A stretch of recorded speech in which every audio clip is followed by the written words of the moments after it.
Hi there. Time to pull up a chair. We've got another great story for you today in our lounge. You think you've seen and heard it all until you meet a woman like Francesca. She's not afraid to get her hands dirty with blood. Today on our lounge, she might just whip you up a cocktail that will land you in the grave. Mother-in-law did everything to screw our wedding. Now she is in shame and asking us for help. Some people are just so wicked that they hate you for something beyond your control, like your race, ethnicity, and so on. It surprises me to see how far these people can go to hurt others they labeled others. It's about my mother-in-law, guys. Francesca, 51 female. Oh God, Francesca. Well, I'm 31 female and a doctor by profession. I'm married to the love of my life, Dave, 33 male.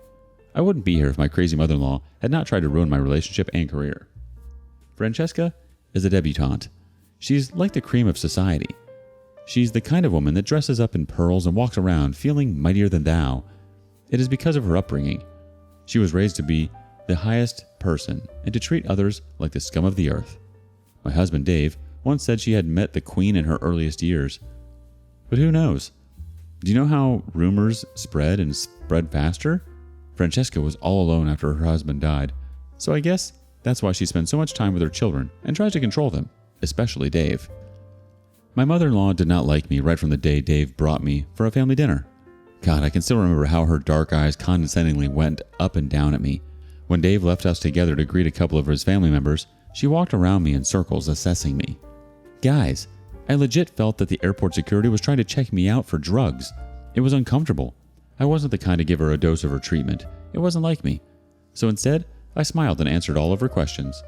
I thought my career in medicine would intrigue her because mothers love their sons to marry girls with great career backgrounds. Although I didn't have a very good family background. My mother died from an overdose and my stepfather was in rehab, seeking treatment for his addiction to cocaine and heroin, well, drugs in general. I somehow was a bright academic child. My uncle, who himself was a doctor, helped me a lot in getting into this profession. With his help, I was able to secure a scholarship in medicine. Dave knew of my family situation but didn't tell his mother about it.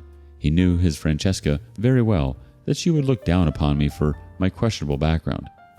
Sometimes, I felt terrible that I had to suffer the humiliation of society because of my parents. I have no fault in that yet. As I said, Francesca didn't care about my medical career. On our first meeting, she had asked me if I had operated on someone before, and I told her that I was still a junior surgeon and hadn't headed any department or team yet. She scowled and swatted her arm, saying, "Oh, then you haven't gotten real experience as a doctor. You're no good than a nurse." I have no idea what I did to her to deserve this treatment. Honestly, I didn't tell Dave how his mother made me feel on the first day, but he soon began to notice it. When we would come around for dinner, she would avoid touching me. I mean, she wouldn't hug me or shake hands with me. Even when we sat for dinner and I passed her something, she wouldn't take it from my hand. I resisted the urge to scream, "Why do you not like me?" I felt weird at her behavior, but eventually I got to know that Francesca had an aversion to mixed-race children. Not that she was racist or anything, she just preferred that her children married from their tribe and race. She was raised to only love people in her own social class and race. Her usual words would be, "Well, I'm not racist at all, but, you know, people should mingle and especially marry in their own race and status. After all, it's the question of the purity of the next generation." You get what I want to convey, right? She had gotten her way with Dave's other siblings, who got married to the people she had specifically picked out. But Dave was the strong-hearted in the house. He was the youngest child, so he had a sense of his own and didn't care about living up to anyone's expectations. I loved that about him. Initially, Francesca thought that our relationship was just a casual one and that Dave would get over me soon. She didn't leave any opportunity to give a TED talk to Dave regarding the purity of the race, that he should marry someone in their own ethnicity. But as I said, Dave didn't give a dang about her opinion. Instead, he brushed her, saying she was regressive and her thoughts were rudimentary. However, as our relationship grew and we started planning for the future, she became restless and tried all means to separate us. One evening when I was at their place, Francesca approached me and said, "Dave is just using you."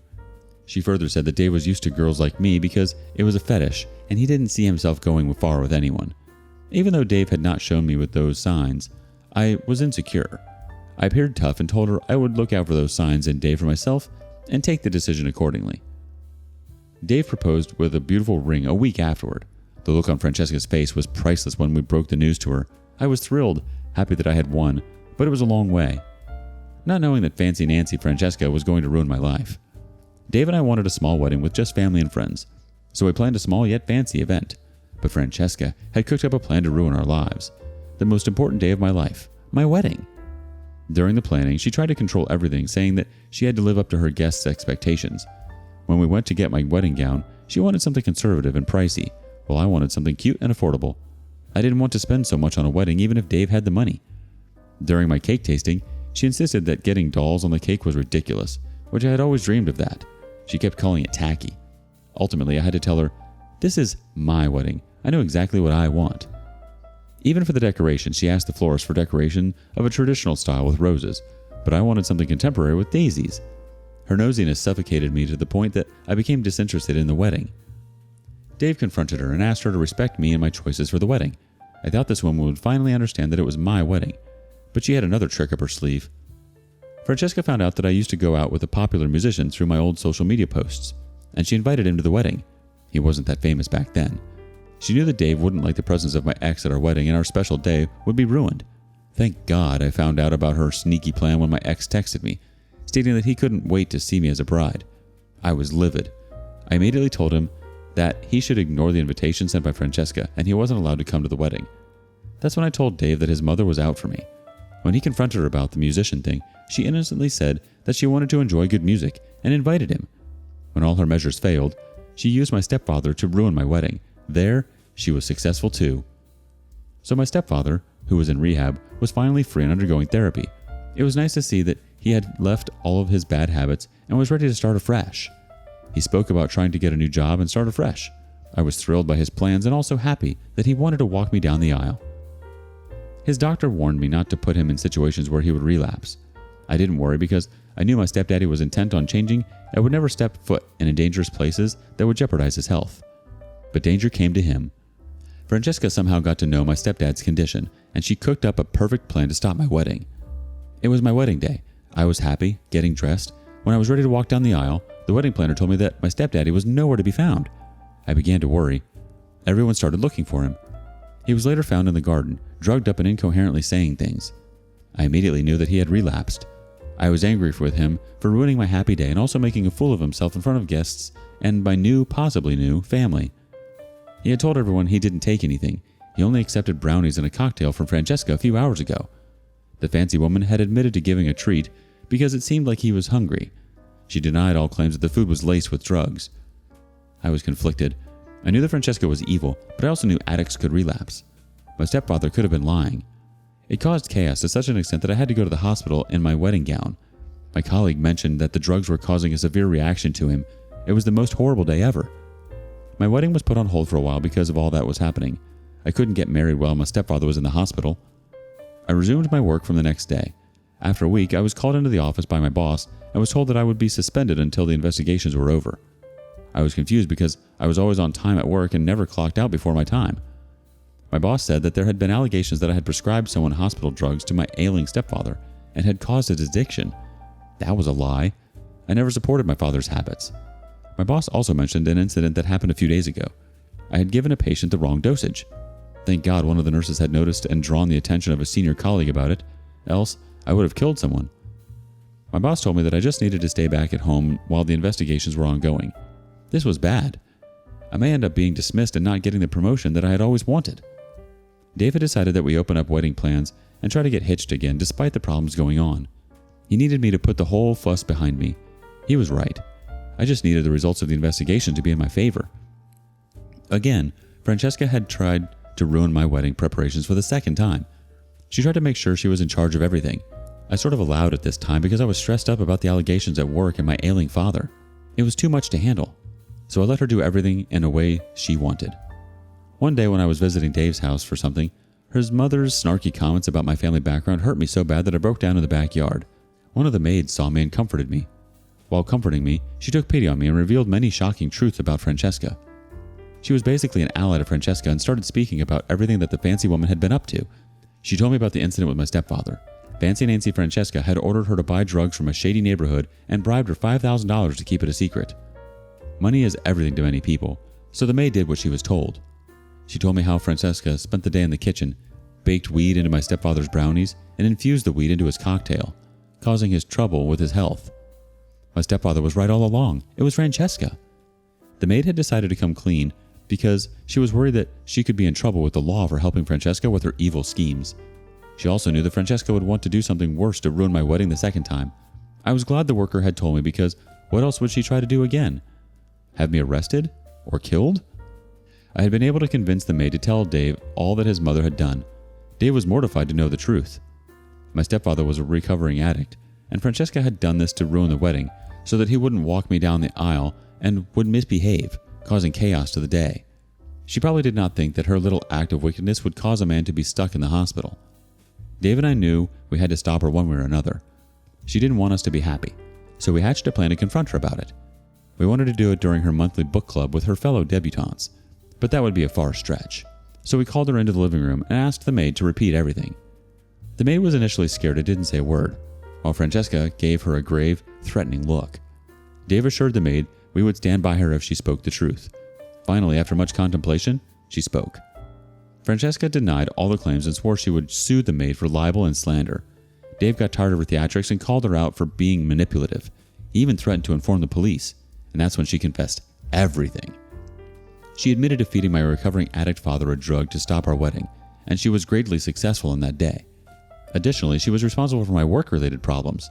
Apparently, the head of the surgery department is a good friend of Francesca, and they occasionally went out together. Francesca had used that opportunity to badmouth me. She told my boss that I was the one who had caused my stepfather's addiction because I used to give him prescription drugs.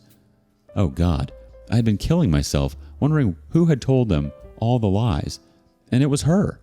I was livid to know that she could go to such an extent to ruin my career and my life. Dave was mute. He couldn't believe his mother was that monster. I yelled in tears that my career was ruined and my father was lying in a hospital, sick because of her. She didn't say anything. She just kept staring at me, probably thinking that the damage had already been done. She finally told me that she didn't like me because she didn't think I was the best person for Dave. She said that Dave deserved someone from a similar background as he was. Dave and I knew there was nothing we could do to convince her that I was good enough. We decided to elope to Las Vegas and get married in a private ceremony with only 4 of our friends. That's when things started to go bad with Francesca. One of Francesca's maids had eavesdropped on our conversation, or rather a confrontation, and spilled the beans to her other employer, for whom she babysits and who is Francesca's debutante friend. Her friend ensured to pass on the hot gossip amongst other elitists and their society. Soon, everyone in Francesca's circle got to know about her evil secret. If there was anything Francesca cared about, it was her reputation, and it had been ruined. Everyone looked down on her. They couldn't believe that the fancy Francesca would do a despicable thing. To make the matter worse, the police had shown up to Francesca's door and asked that she follow them for questioning concerning the drug incident. The police investigators had spoken to my stepfather, and he had told them everything. Francesca and her family lawyer had gone to the station and had lied, saying that I had bribed the maid to damage Francesca's reputation. Dave and I knew the truth, but wondered if the police would figure it out. They kept the case open. After the fuss with the police and the allegations, her reputation in society had gone low. Nobody wanted to be close to her anymore, or rather they were skeptical of her truth. She had told everyone that it was all a lie, but people didn't really believe her. Slowly, people started to dissociate themselves from her and didn't want her to grace their events as usual. It was like reading a book where a young girl got pregnant out of wedlock and was banished from society. Francesca wasn't banished, but became the center of eye rolls and sarcasm. Eventually, the police figured out the truth and were going to take it to the court. She got to know about this and came running to Dave to save her. She begged Dave to convince my father to withdraw the case. The problem is, no matter how much Dave hates her for her evilness, she is still his mother, and no son would want to see their mother in jail. As much as I want Francesca to be punished, it hurts to see Dave in grave tension about the situation. Wow, she's a despicably evil woman. I can't believe she'd go so far as to make a man relapse. That's so horrific. And honestly, she could have killed him. All because she can't get over herself and her own ego. I'm sorry, OP. Perhaps it would have been better to delay the wedding further instead of asking her to help. She totally took advantage of the fact that you were under stress. And the pure bloodline for the next generation is just plain BS. And something villains say. Dave needs to wake up. Update 1. Oh wow, I didn't think I would have so many messages and comments on this problem with my mother-in-law. I've been so busy. Lately, my career has been crazy. I barely even had time for myself. I was dealing with a possible dismissal and my medical license being taken away while my stepfather was fighting for his life. Even when I told my boss that the allegations were all a lie from Francesca to get rid of me, he kept the case under investigation as per the protocol. He didn't want to risk the patients' lives by putting me back on the team. Dave was put in a difficult spot, between his wife and mother in a battle. God, I wanted to reach out to her and strangle her. She came back again the next day and played the victim card. She cried that she had no support system since her husband was dead and no one cared about her. I told her to confess the truth to everyone and face the consequences. That's when she got up and huffed. She was like, "I cannot simply apologize to anyone.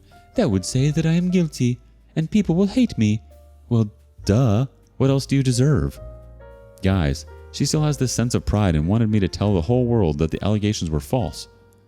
Dave and I gave her an ultimatum. We told her to confess to the police officers that she had poisoned my father, and I would do everything in my power to reduce her prison time. I know that's not ideal, but I had to protect my father's reputation too. People already thought that he was an addict that would never stop taking drugs. That was not so. My father was trying to change. I'll update you if anything develops. Update 2. Guys, you would not believe this. OMG, I feel like a teenager coming to give you hot gossip during lunch, but this is how it feels. Before I drop the hot details, let me thank you again for your support. I had gotten a few messages about job openings at various health institutions and also advice on what to do concerning my mother-in-law. I apologize for going AWOL on you guys. You have been so supportive. Thank you for all the messages. Let me tell you all about this. Francesca had been able to do what I didn't think she would. Francesca was ready to right her wrongs. She started in my office, going to tell my boss that the allegations about abusing drug prescriptions were all gossip, and she had no proof that I abused her prescriptions. She just wanted to ruin my career. Although her testimony didn't help much because I had screwed up at work with the patient's double dosage of drugs, it made things a little bit better. The medical board agreed for me to come back, but I had practically been demoted. I could no longer operate on someone without getting approval from a senior colleague. Francesca had also taken her restitution to another level by supporting my stepfather, which, in her way, was paying for his hospital bills and donating blood to him. But that's not it. She had also told the police authorities that she had done everything that was said of her. As expected, the police officers took her in. But seeing that she had already tried to mend things like helping me get my job back and donating blood to my father, the judge was lenient on his ruling. He sentenced Francesca to 150 days in community service at the local rehab community, where she would have to clean and take care of patients. It was about 8 hours of her day. A debutante? Cleaning the toilet and cleaning sick people's beds? Oh wow, who says we haven't seen it all? Her rich community did not take her restitution quite well. Word spread like wildfire, and she was soon dropped in people's minds as the cleanest and nicest woman ever. No one wanted to be associated with a woman who would intentionally want to ruin her own son's wedding day and his future. As for Dave and I, we are flying next week to Las Vegas with 4 of our friends for our wedding. Although things might have improved, we no longer want it that way. Thank you guys for the support and for listening to me vent. I really needed it. I hope I can also be there for you when you need my help. If it weren't for her, you wouldn't have been accused of making that mistake at work. It's gross to think that she really only got a slap on the hand for all the heinous things she did. She should be in jail. I don't think she'll learn her lesson. She's a wicked woman. I'm sorry I had to go through all of that, OP. Wishing you the best wedding day. The best is yet to come. What do you make of Francesca? Thank you for following along today on rLounge. Before you go, be sure to like and subscribe and hit that notification bell. If you have something you want to share regarding today's content, we want to hear it. See you next time.